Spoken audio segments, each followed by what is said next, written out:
Hello friends, good morning সবাইকে। বীরভূম ডিস্ট্রিক্টে আরও একটি নতুন নোটিশ এসেছে কন্ট্রাকচুয়াল।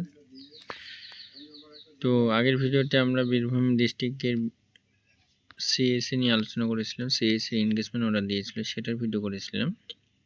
তো এটা স্টাফ নার্স অ্যান্ড সিএসসি দুটোই 15 ফাইন্যান্সের আন্ডারে। এটারও জয়েনিং 3/9/2024 অল অরিজিনাল ডকুমেন্টসগুলো নিয়ে যেতে বলেছে। Anima Gorai general staff nurse 25,000 টাকা পার মান্থ। মাধবী জানা স্টাফ নার্স। তারপর অনিতা মণ্ডল স্টাফ নার্স 25,000 টাকা পার মান্থ। তারপর কার্তিক দেব শর্মা, সঙ্গীতা প্রামাণিক সিএসসি থেকে সিলেক্টেড হয়েছে। খাদিজা খাতুন, ওয়াজেদা পারভিন আর শাবানা পারভিন সিএসসি থেকে সিলেক্টেড।